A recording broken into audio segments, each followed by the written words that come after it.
Third semester. I am here presenting budget which is financial year 25 and 26. Before moving ahead about my budget, the point is that minister every year present budget.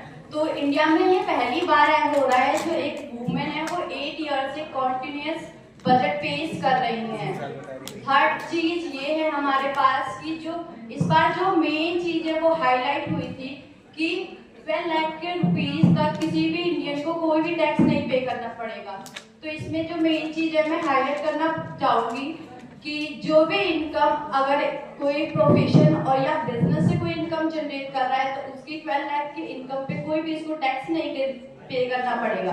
But if you are a salary person then you have to pay zero tax if you are earning still 12,75,000.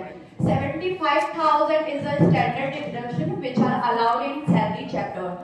And moving ahead, how tax reduce? तो reduce जो tax है वो as per rebate 87 है जो कि पहले हमें 12,500 का मिलता था, बट गवर्नमेंट ने कोई भी टैक्स रिडक्शन में कमी नहीं की है, बट उन्होंने जो हमारा रिबेट है वो बढ़ा दिया है।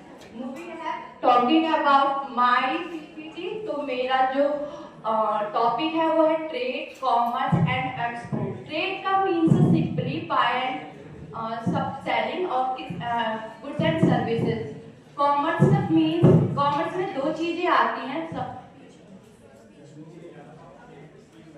ट्रेड एंड सेकंड चीज इज एक्सिलरी टू ट्रेड। तो ट्रेड मीन्स जो हमने समझा simply buy and selling of goods and services, but कुछ चीजें ऐसी होती हैं जो कि ट्रेड करने में मदद करती हैं, जैसे कि transportation, advertisement, insurance, warehouse. तो ये सारी चीजें हमें मदद करती हैं एक ट्रेड को करने के लिए। तो इन चीजों के कॉम्बिनेशन से कॉमर्स बना है। एक्सपोर्ट की बात करें तो एक्सपोर्ट जब माना जाता है जब आप किसी कंट्री में एक कंट्री में कोई चीज प्रोड्यूस होता है लेकिन उसकी जो सप्लाई होती है या जो उसको बोलेंगे सेल करते हैं वो किसी अनदर कंट्री में करते हैं।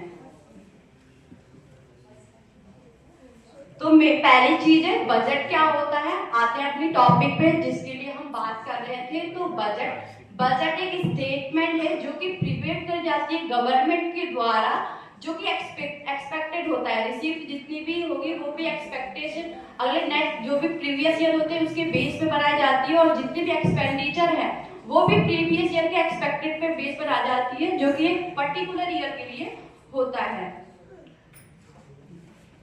मैंने एनालाइज किया है 2024 से लेके 25 का भी, और अब का जो न्यू बजट आया उसके अकॉर्डिंग 2024-25 में जो हमारा टोटल रिसीव था अदर देन लोन जो था हमारे पास 32.07 लाख करोड़ रुपीस जो है सरकार को रिसीव हुई थी। लेकिन जो सरकार की एक्सपेंडिचर थी वो रिसीव से भी ज्यादा थी, जो कि हमारे पास 48.21 करोड़ रुपीस थे।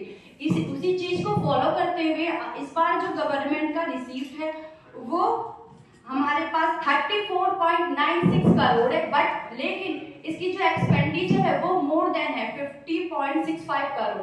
इसका कहने का तात्पर्य है कि जो हमारी एक्सपेंडिचर है वो उसको सरकार ने बढ़ा दिया है। 2 लाख करोड़ रुपीस का एक्सपेंडिचर पिछले साल की कंपैरिजन करें तो ज्यादा इस बार सरकार करेगी, विच मीन्स ज्यादा डेवलपमेंट करने के लिए सरकार नई नई तरीकों की योजनाएं बनाएगी। मूविंग अहेड बात करते हैं कि मेरी जो ट्रेड कॉमर्स है उसमें क्या बेनिफिट मिलेगा अगर कोई ट्रेड या कॉमर्स कर रहा है। तो सबसे पहले जो है लोगों को क्रेडिट अवेलेबिलिटी जरूरी है। अगर आप कभी कोई बिजनेस स्टार्टअप करना चाहते हैं या कोई एंटरप्रेन्योर स्टार्ट करने चाहते हैं तो सबसे मेन चीज आती है हमारे पास कैपिटल, कि पैसा कहाँ से लाए।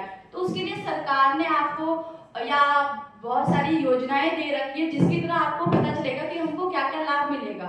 उसी को क्रेडिट को लाने के लिए माइक्रो और स्मॉल एंटरप्राइजेस को 5 करोड़ से लेकर 10 करोड़ तक का क्रेडिट देने का योजना लाई है, जिसको अगर 5 सालों में नेक्स्ट 1.5 करोड़ रुपीस तक बढ़ाया जा सकता है। दूसरा है credit card for micro enterprises.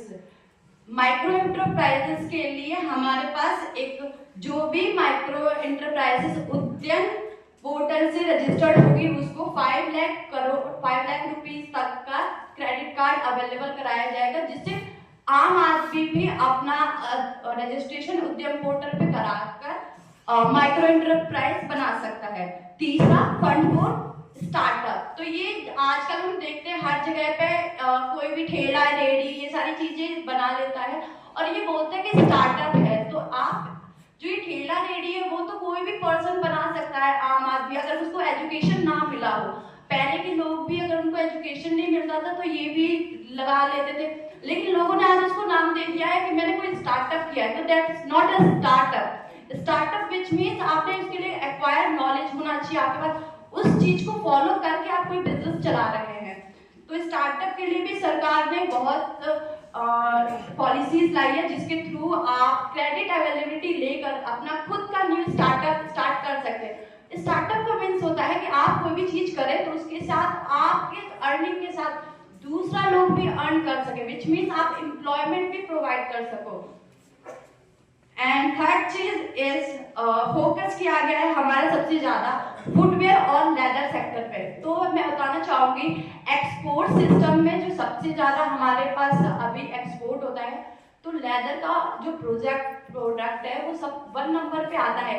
जो गवर्नमेंट है लेदर के ज्यादा प्रोडक्ट जो होते हैं एक्सपोर्ट करता है बाहर। तो सरकार ने एक्स्ट्रा से ज्यादा हम इंडिया का प्रोडक्ट बना सके जिससे हम इंडिया को made in India brand they they toys का। फोर्थ चीज ये, इंडिया में बहुत सारी चीजें हैं जो कि एक्सपोर्ट होती है, but as per my general review और जो डाटा मैंने कलेक्ट किया है तो 10 चीजें हैं जो इंडिया सबसे ज्यादा एक्सपोर्ट करता है।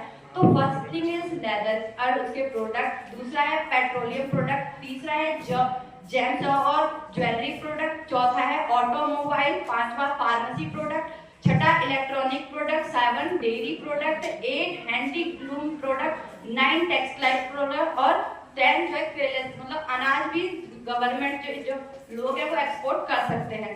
इस बार के जो बजट में ये देखा गया है, बताया है कि सबसे ज्यादा हम इस हैंडीक्राफ्ट गुड्स को एक्सपोर्ट करेंगे जिससे घर घर तक रोजगार पहुंच सके।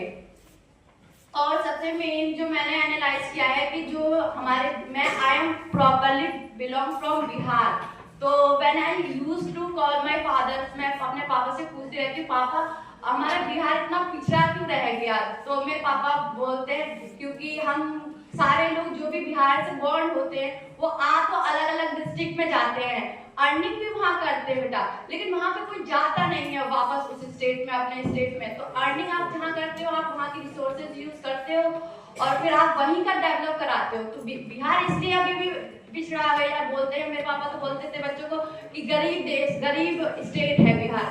बिहार इसलिए गरीब रह गया क्योंकि वहाँ पे जो प्रोडक्शन तो हुआ, बहुत प्रोडक्शन हुआ, ये नहीं कि वहाँ पे प्रोडक्शन नहीं हुआ, लेकिन वहाँ पे उसको बेनिफिट नहीं मिला वहाँ पे जाकर। तो मेरा बस मोटिव ये है कि मैं आगे फ्यूचर में कोई भी अपने यहाँ से बेनिफिट या जो भी मैं अपना इनकम जनरेट करूंगी अपनी कंट्री के साथ साथ अपने जहाँ पे मैं जहाँ से बॉर्न हुई मैं चाहूंगी कि मैं उसको भी अच्छे से सर्व करूँ।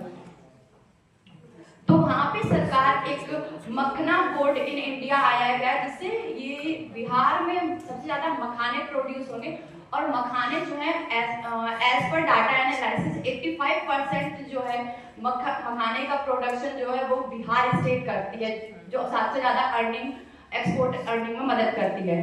पिछले साल जब हमारे निर्मला सीतारमण जी हैं उन्होंने एनालाइज किया था कि श्रिम्प का प्रोडक्शन बहुत होता है। जब मैंने एनालाइज किया तो मैं बहुत कंफ्यूज थी कि ये श्रिम्प होता क्या है। फिर मैंने गूगल किया तो बहुत कीड़ा सा मुझे एक क्या कहते हैं मछली दिखी थी। तो मैंने कहा ये क्या चीज इंडिया क्या क्या एक्सपोर्ट करने लगा और लोग खरीदते भी है इस चीज को। तो श्रिम्प बेसिकली एक मछली होती है जो सबसे ज्यादा एक्सपोर्ट होता है। तो ये एनालिसिस डाटा से पता चला था। तो गवर्नमेंट ने इसके लिए बहुत सारे बोर्ड स्टैब्लिश किए थे और उसके बाद उसका जो आप लोगों को जानकर ये हैरानी होगी, अब जो श्रिम्प का सबसे ज्यादा एक्सपोर्ट है 85% तक श्रिम्प एक्सपोर्ट होता है, वो भी फ्रोजन। और इंडिया जो है वो one of the largest producer and exporter बना है श्रिम्प का एज पर द 24 से जो भी योजनाएं लागू हुई है। तो ये होता है श्रिम्प जो आप लोग भी देख सकते हैं।